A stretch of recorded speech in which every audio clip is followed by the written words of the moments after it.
proud members of the Fan First Sports Network.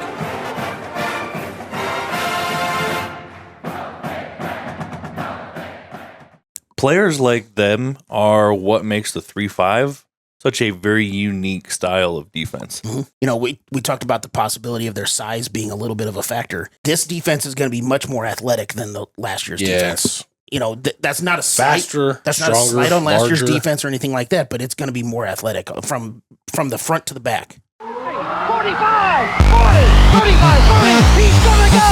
It's time people feel it! Big Red Junkies. Day by day, he gets better and better! Team is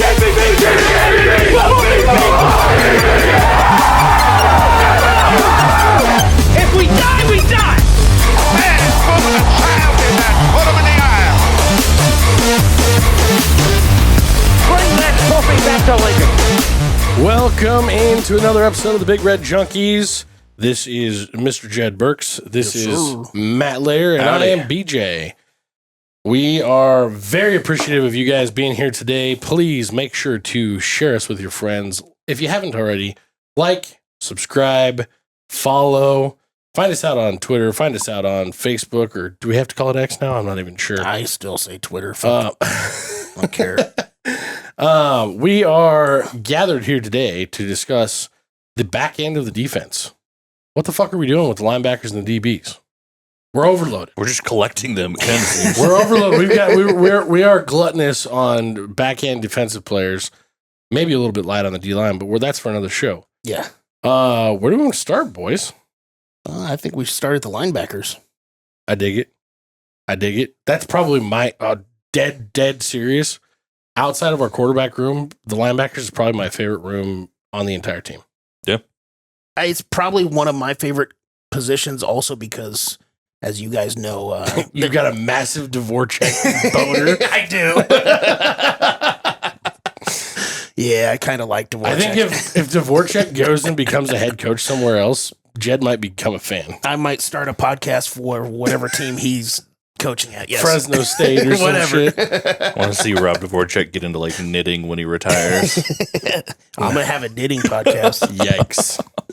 This sounds like it's going down the wrong road, boys. Yeah, we're gonna veer left from this Japanese baseball conversation we're headed into. Speaking of Japanese baseball, no, I'm just kidding. I think where I want to start with this one is a guy that we have absolutely no idea what to expect unless we can expect him, and that's Javin Wright. Yeah, that's he's the biggest question mark, who's also potentially the biggest leader. Yep. Well, he will be a leader for the team regardless. But just like last year for the first half of the season, it's really difficult to be that leader if you can't be on the field. Yeah. It's true. And you have to, as a leader, if you are a leader who can't perform, you have to step out of that spotlight. And so that's I think that right there, because honestly, you take him out of the mix, the depth chart and everything actually starts to look a little bit more easy to read. Yeah. But with Javin right there, you have a stalwart on the inside at linebacker that, I mean, if he can play all the time and he can play full games, we're going to have guys begging for minutes. I mean, his entire career, we've been begging for him to be able to be on the field on a consistent basis. And it's been a long career. This will be his 7th year. No. But if you really look, if you step back and look at it, and Rhule's talked about this, if he can be healthy, and I guess that they've been working. There's another player that has the same condition as him that plays for the Chiefs, that they have him figured out. Okay. They've got his stuff. He's on certain medications and a regimen with the Chiefs that he can play and practice all the time. Javin Wright, a lot of people don't realize this. He was a difference maker in games for us last year towards the end of the season, but he was not practicing at all. Yeah. He was in a full non-contact jersey the entire time, basically doing individual walkthroughs. Well, so you take a guy like that who has the athletic, like the physique and the build and everything to be playing in the NFL. If he can actually just put it all on the field, he's going to be a legitimate draft guy next year. That brings up the question, though, as you start to look down the depth chart. I mean, Vincent Shavers, shout out Vincent Shavers Sr., he's probably watching right now. But Vincent Shavers announced himself at the bowl game. So did McGahee. They all. So did McGahee. But McGahee plays more on the outside. I'm talking more interior. But I'm right just saying, at the moment. you talked about the bowl game. Both those guys showed out like crazy in the bowl game. Yeah. And then you factor in that they're talking about, and Vincent Shavers talked about this when he was on the podium this spring.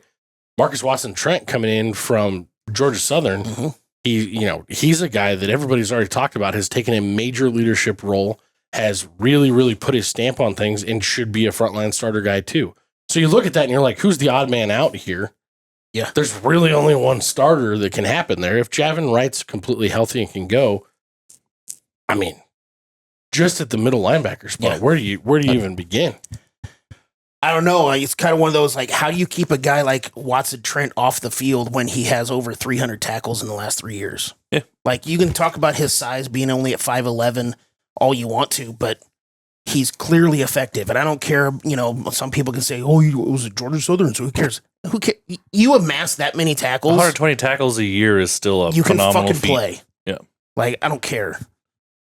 Just playing devil's advocate because I completely agree with you, but is that really a full-blown Big Ten cold weather linebacker? I mean, we'll because find out. At 5'11", you can get run over by a fucking running back. Yeah. At 6'3", 235, 240, you're not getting run over by a linebacker. But he's also a 5'11", 225. Well, so it's not I like get he's that. 5'11", 200. Yeah. Things like that. But I get that. You don't get that many tackles by accident. Yeah. So You get a couple tackles by accident. I mean, I don't even know he tripped. as an entire group of 6 or 7 guys, whether Wright, Shavers, McGahee, McCullough, Watson Trent, Jacob Bauer, who's a guy that's kind of coming out of nowhere that earned a scholarship after the spring. Wow. That's a great story. You get is the size really, you talked about it, the Big Ten size? I don't know. But I think that the depth that we have is going to be beneficial. Yeah, maybe these guys absolutely. are good. Size-wise, I could hear the argument that they might get beat up a little bit, but when you have the depth that we're going to have, I don't have a problem with it. Yeah, they don't have to be out there every single snap to get beat up. Yeah, like some teams do in the Big Ten. Yeah, that is going to be one thing that I think both looking at. I know we're on linebackers right now, but linebackers and DBs. Mm-hmm. When our guys are getting gassed because they're going to be able to get gassed, there's guys to spell them. The talent drop off shouldn't be that far. And we haven't been able to say that prior to this year.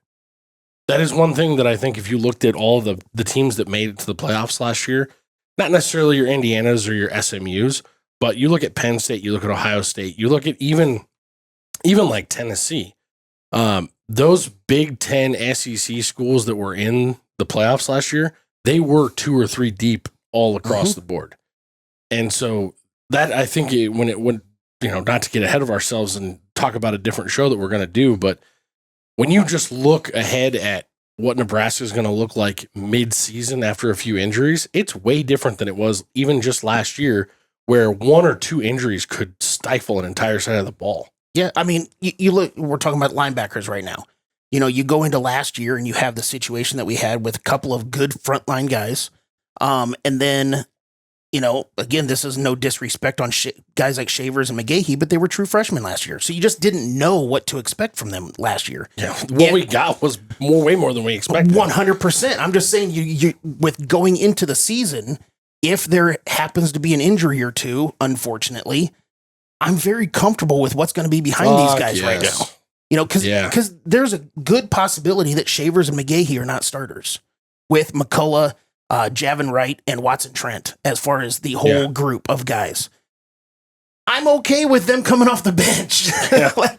And I just hope that they're okay with coming off the bench. But I'm just saying, if they're as bought into the culture and the way that things are going here, they know they're going to shine. Yeah. Well, and think about that competition in the room right now. Exactly. It's only going to make them better. The whole iron sharpens iron thing, that's some finely sharpened iron already. Yeah. You're getting after there. Hell yeah. I'm excited about it. Yeah. That's only going to make it better.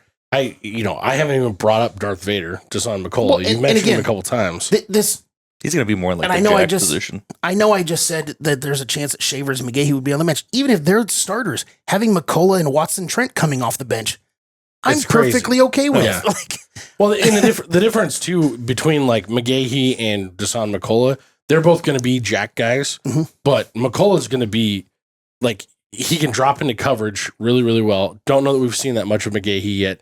We know that McGahee's an extreme talent at pass rushing. He was wrecking absolute fucking shop off the edge in the bowl game. But that's also another specialty of McCullough's. You have the ability to bring those guys into the game, and they're going to be able to use some of that outside speed. And like McCullough's like, what, 6'5", 6'6", some shit like that? 6'5", 235. They're going to be able to use some of that speed to kind of spell what is a little bit thinner D-line. Players like them are what makes the 3-5 such a very unique style of defense. Because they can do whatever the fuck you need them to do, and they can come from wherever the fuck they need to on the field. Yeah. Well, and we talked about the possibility of their size being a little bit of a factor. It also goes into what we've heard many times. This defense is going to be much more athletic than the last year's defense. That's not a faster, that's stronger, not a slight on last larger. year's defense or anything like that, but it's going to be more athletic from the front to the back. When you think about like drop back to your DBs and just start talking about size, you start to think about like what's his name? Came back for his last year. They thought he could have gone this year in the NFL. Played some safety for us last year. Deshaun Singleton. Singleton, a guy who's 6'3". You got a guy who's 6'3" playing behind a guy who's like Dasan McCullough, 6'5", 6'6". Behind, or next to a guy like Javin Wright, 6'3". You start talking about there's some enormous size. They got Javin Wright at 6'5", by the way. 6'5", Jesus Christ. Does some stretches. Like, and it's like absolutely no slight to the job that John Bullock did last year, but he ain't no 6'5". No. Like there's an enormous size difference there, and I think that guy's got an opportunity to make an NFL roster.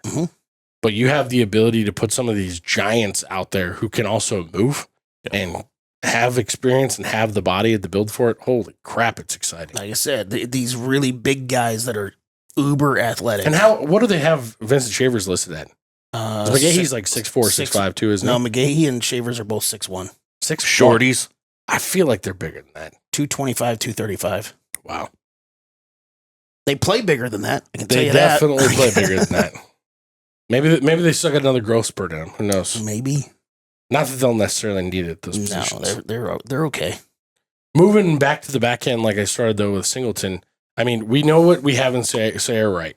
The one thing that we don't know is what's a full year in a system and in a program going to look like, because he made it very clear that the seriousness of the training program is far superior here than it was at UC or at USC.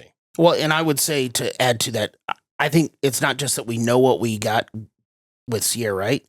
We know what we have with our top four defensive backs: Singleton, Sierra Wright, Buford, and Hartzog. They've been around long enough where they have like 81 starts between the four. We know what we're going to get with those four guys. They're all seniors.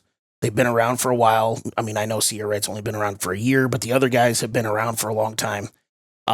It's really who's going to get the other corner spot. Basically kind of a Bly Hill or Jeremiah Charles, or is going to be an Amari Sanders who really shined out in the spring.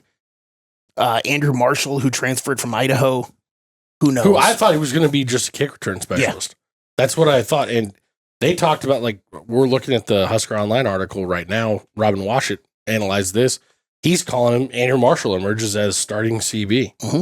You look at something like that, you're like, okay, well, is he a Bly Hill of last year? Because everybody might have forgotten by now, but Bly Hill was basically dubbed starter 2 across from Tommy Hill at the end of spring last year. Well, and he hurt himself in fall camp. He got injured in the spring game. Oh, that's right. Yeah. That's why we don't have spring games anymore. God damn it. Why?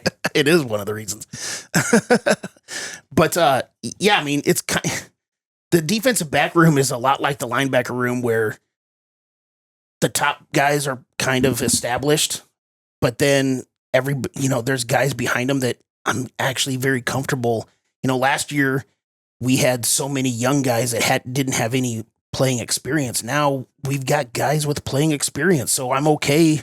I mean, I don't want anybody to get injured, but I'm not going to be like, oh no, shit, who's behind this guy? Yeah. Yeah, we have 27 defensive backs on the roster right now, but That number sounds fake. It's weird. That number sounds fake. But like, again, you got those 4 guys that are seniors. Who's the other guy? Hill, Charles, Andrew Marshall, Amari Sanders. Like the fact that you have those 4 guys as options, those are good options to have. Well, I think one of my biggest questions on this is Jamal Charles. Yeah. They've talked about his athleticism. They've talked about how much of a freak he is. Why he couldn't put it together last year. Because he did. He looked lost a lot of the time he was on the field last year. But he still played in every game last year. My question is, do you think that the biggest factor in that might have been the fact that even Butler himself acknowledged this about halfway through the season? Guys, I got here a month before the season started. I barely got to know the guys that I had starting out there. Yeah. And I really only focused on them. I didn't know names of 2 guys until halfway through the season. How much of that, I hate to use the word neglecting, but neglecting the people behind the frontline guys maybe stunted his growth and his abilities for last year. Do you guys think that affected it? Maybe some. I don't know. To me, he's more of an analytics guy anyway, and so it's really just going to come down to how he feels they're going to do best on the field. Like I don't think it necessarily has to do with how he's gotten to know them better. It's more just going to be what he's seen throughout the off season. I just feel like it'd be tough if you don't know a guy's name. You probably don't know how well he plays. Fair. I think, especially if we kind of go off of the legendary story of how Jeremiah Charles and his teammate down in high school, down in Texas, Isaiah Smith Flores, got to Nebraska with Evan Cooper seeing the tape and at the basketball game and all that stuff. Yeah. Maybe Jeremiah Charles was one of those guys that was a little butthurt on the Evan Cooper situation and just didn't really take to John Butler the way he might have should have. That's pure speculation on my part. That's not That's fair to speculate. I hadn't thought about that. So maybe that was a situation with him, but maybe it took some buy-in. But he didn't leave. I was just getting ready to say, the fact that he didn't leave says a lot. So, especially with Evan Cooper now on staff down at Florida State. Yeah. So who knows for sure, but it's still the fact that he was a freshman last year, redshirt freshman last year, and he played in every game either way. We also had really good guys ahead of Jeremiah Charles last year, still with these seniors that are back this year. And with Tommy Hill in and out, but still having Tommy Hill on the roster last year, it was kind of a hard position to get if you're one of the younger guys to get on the field. Your foot in the door, yeah. So I don't necessarily look too much into it necessarily, but there could be a bunch of different factors in there with Jeremiah Charles. It'll be interesting to see if he can take a step forward. I think, especially you talk about, we said that the defense is going to be more athletic. You see him in the last 2 seasons of the dunk competition. Athleticism is not his problem. It's definitely athletic. So my last big question on this is actually something that you've already referenced is we know what we have in our 4 seniors that are coming back. I don't really like half of it. I was a big critic of Malcolm Hartzog last year. You hate Malcolm I don't hate him by any stretch. I think the guy is super, super quick. I think he is not a good corner by any stretch of the imagination. That's why he'll be safety. My biggest question, I guess, with those two is, do we know what we have with them, and do we trust it to be on the field? Because Hartzog, yes, he led the team in takeaways, but he also led the team in blown fucking touchdowns. Is that an official stat? It's in my officials. I think BFTs. Big fucking touchdowns, blown fucking touchdowns. Let me check PFF if they has that on here. They probably That's do. a new one for 25. They probably do. It's BJ's BFTs. Everybody's like, what the fuck is a BJ BFT? If you don't know, you probably can't afford it. Yeah, What'd you do to my BFT? But that's my big question for you guys, because we heard great things about Mario Buford. Yeah. We saw oftentimes last year, and this is no slight to Marquise, because I think that he is a tremendous leader on that defense. Oh my I gosh, think he is a tremendous human being, but I also think he's tremendously undersized for the positions that he's being asked to be played in the Big Ten. I also don't know that he has all of his speed back. least he didn't seem to have it last year in several games. Do you guys have the same questions as me, or are you just kind of writing it off? I don't question Hartzog like you do. I'm not going to sit here and say that I'm completely sold on Hartzog because, there's a part of me that wants to say that those takeaways were right place, right time situations. But at the same time, a couple of them were just terrible throws. But at the same time, you have to be in the right place at the right time. So, there's at least one of them, he was in the wrong place, and it was a bad throw. Again. That's why you got the interception. There's a little 6 of one, half dozen of the other in those situations. That's fair. So I'm not against Hartzog like you are, but I really do. I think some of it goes to I really am bought in with Addison Williams, the defensive backs coach. That's fair. That I think that having a complete offseason with him rather than changing position coaches like trying to change positions a month before the season, I think is going to be a big factor for them. So I do buy into it. I'm still, if you were to ask me who the other defensive back is between those other guys, I don't have a fucking clue. Like, I don't know if it's going to be Bly Hill. I don't know if it's going to be Andrew Marshall or Jeremiah Charles or Amari Sanders. I don't know. Yeah, and I guess I would say I don't agree with you that we don't know what we're going to get from them. I think they're one of the few players that we kind of do know what we're going to get from them. Yeah, I agree. There's 27 guys in that room. Good or bad. If the talent is above what we know they can give us, they won't be on the field. Sure. Again, good or bad, we know what we're going to get from them. So for me, it's if they're on the field, it's because they should be on the field. Yeah. And if they aren't on the field, then we think we're getting something better. That's all there is to it. Fair is fair on that. If you guys have opinions, drop them in the comments. If you don't have opinions, tell us we're idiots. We love the comments. we appreciate like, subscribe, share, follow. Isn't telling us we're idiots That's what having an opinion? I was like, wait, what? And this may be the most unbelievable night in Cornhusker football history.